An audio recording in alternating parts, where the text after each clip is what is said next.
O eto, sabi nga ni Tito Soto, no?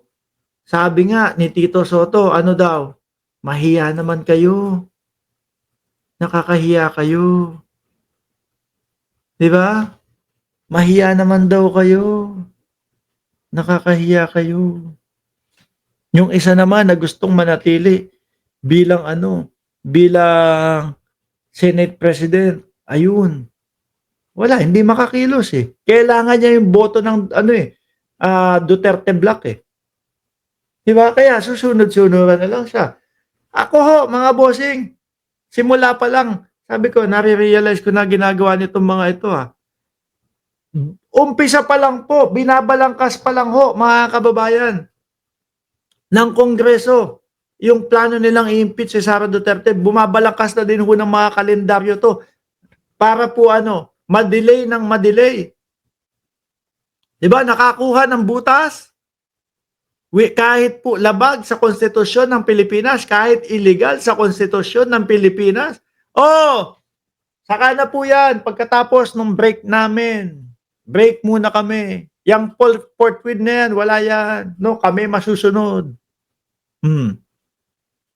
Diba ba? Pagkatapos nun, ados na, balik na. Ay, hindi. Sa na lang po, sa susunod na lang po. Pag-aaralan pa din ho namin.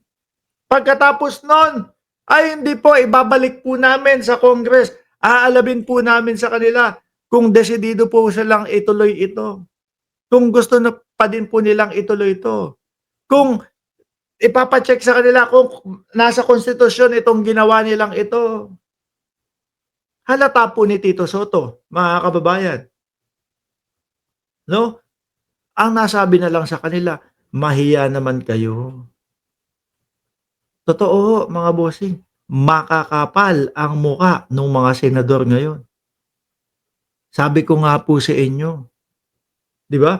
Kung ako, isang senador at kasama ako diyan sa magiging judge, hindi nyo ako makikita. Let's say, sabihin nyo maka-Duterte ako. Di ba? Kilala nyo ako na maka-Duterte, pero hindi nyo ako makikita nalalapit kay Sara Duterte. Hindi nyo ako makikita nalalapit kay doon sa mga prosecution panel o doon sa mga biktima. Basta nasa gitna lang ako. Yun ang ipapakita ko sa inyo kahit na deep inside maka-Duterte ako. No? Kasi nakakahiya yun eh. Ikaw yung magja-judge tapos nandun kasama mo yung i-impeach mo. Kasama mo yung huhusgahan mo. Alam mo na ang ending. Kakampihan mo yun. Siyempre, kaibigan mo eh. Di ba? Sa kanila ho, wala nang pakialam. Wala na kaming pakialam. Sabihan yung bias kami. Basta ito kami, no? Di ho ba? Unang-una ho, mga kababayan, taong bayan ang gustong magporsige ng impeachment. Mark, bakit taong bayan? Sa congressman lang naman galing yun. No? Tignan nyo yung mga lumagda doon sa impeachment ng mga congressman. Yung mga lumagda sa impeachment ng mga congressman, 86% ng mga lumagda nakabalik sa kongreso. Nanalo ulit bilang congressman. Kung yung mga kadistrito nila ayaw yung ginawa nila na pagpirma sa impeachment, dapat mga talo yung mga yan. 'Di ba? Mga nakabalik ko. Majority ng mga pumirma. Ibig sabihin, ibinalik sila nung taong bayan kasi nga gusto yung nangyari ay yung ginawa nila na pagpirma ho. 'Di ba? Tapos makikita mo dito sa Senado, kampi-kampihan kami. Umamin pa si Bato de la Rosa. Wala kayong magagawa. Bias talaga to. 'Di ba? Yung sila Robin Padilla, kita mo na, sila na ang nagja-judge. Sila na ang nagiging lawyer ni Sara Duterte. Si Soto ho, mga kababayan, halos 5 taon yata, kung di ako nagkakamali. Maging Senate President to. Hindi minsan po, hindi nakitaan ng pagiging bias to. Yung kila Chis Escudero, yun nga lang ho, mga bossing, na halos ipagduldulan na ng sambayan ng Pilipino kasama yung mga malalaking universidad, kasama yung mga law school, kasama yung Philippine Constitution, kasama yung mga dean ng school, yung mga professor, mga simbahan. Wala kayong magagawa. Ako ang Senate President. Kahit na pare-parehas kayo, kahit yun talaga ang pagkakaintindi nyo, igalang nyo ako ang Senate President, ako ang masusunod dito. At ang husga ko, yung forthwith, 4 o 5 buwan. No? Or dismiss pa. Kahit wala sa konstitusyon yung remand, ay magkakaroon niya sa konstitusyon. No? Ganyan ang gagawin namin. Kahit wala yan sa konstitusyon. Uubra yan. Kami ang nasa poder. Ganyan sila, mga boss. Sabi dito ni Senator Tito Soto, upcoming Senator Tito Soto, ikaw ang nag-i-impeach, yung mga senador, ibig sabihin sa ikaw, yung mga senador, ikaw ang ikaw ang nag-i-impeachment court. So ikaw yung judge, no? Tapos, walang motion na i-entertain galing sa isang judge. Judge ka No, ang gagawa nun, yung mga lawyer ni Inday Sara Duterte. Ang itsura mo doon, you are acting as a counsel o legal counsel nung ini-impeach. Di ba? For either the defense or the prosecution, mahiya naman kayo. Yun po ang pinapakita nila. Sila na po, mga kababayan, ang naglo-lawyer. Pero isang napansin ko talaga, kabado silang makita ng tao. Kabado silang maumpisahan yan.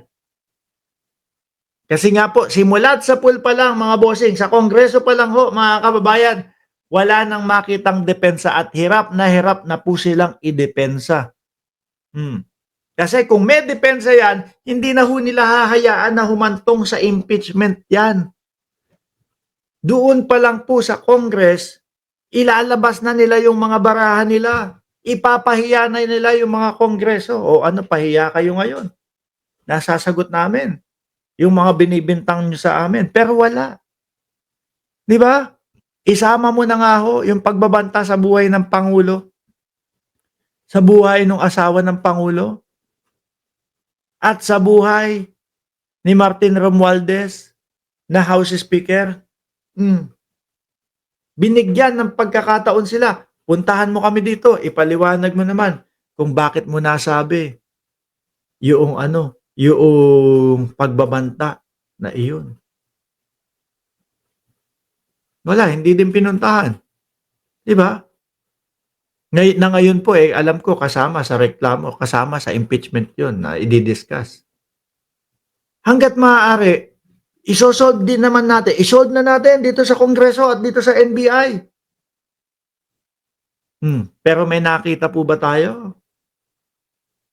Wala. Ba't adan?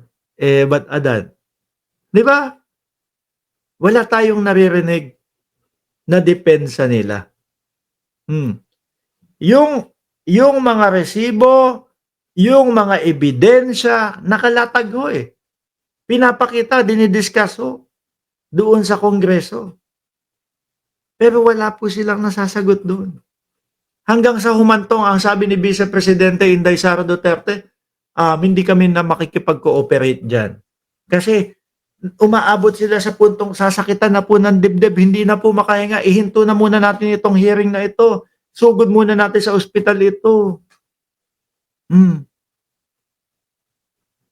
Di ba? Akala nila makakalusot sila sa mata ng taong bayan na kaya pa-delay sila ng delay hanggang sa hayaan mo na yan. I-delay lang nila ng i-delay yan. Wala na mangyayari dyan. Tanggapin na lang natin. Pag tinanggap na ng taong bayan, wala na magagawa dyan Nagkakampi-kampi siya. Hayaan mo na. Okay, wala na. Tapos na. Wala nang hearing. Wala nang mangyayaring ganito. Yan lang hinihintay niya mga yan, 'di ba? Kaya si Senator Tito Sotto, ibinoto ko ho yan mga kababayan, mahiya naman kayo, nakakahiya ho. Hindi ho natin puwedeng sisihin, hindi po natin masisisi yung mga kababayan natin na sinasabi na itong, 19th Congress na Senado, 'no, pinakabasura sa kasaysayan, tatatak po sa utak ng mamamayang Pilipino 'yan. Yung mga senador natin nung mga nauna ho, mga bossing, naku po, halos lahat lawyer. Ngayon po ang mga lawyer na lang po si Batorni, oh, si Binoyni, 'di ba? From doon sa mga talagang kayang dumebate, kayang palitan mga kababayan, hanggang sa napunta po dun sa kukuha ng libro o babasahin English. Yung tipo bang tayo ho mga kababayan, meron tayong ugali minsan na binabasa mo 'no, pero hindi pumapasok sa utak mo. Yun ang nakikita ko kay Robin Padilla, nagbabasa dun sa libro, pero hindi pumapasok sa utak, basta binabasa niya lang. Ending ano sabi ni Coco Pimentel, "Ang ganda po ng inyong sinabi, ang ganda po ng inyong binasa, pero hindi po 'yan ang ating pinag-uusapan talaga." 'Di ba? Hindi, 'di ba? Si Binoyni, oh, tsaka si Batorni. Nasabihan ng mga eksperto, nagmamagaling yung mga 'yan, eh. 'Di ba?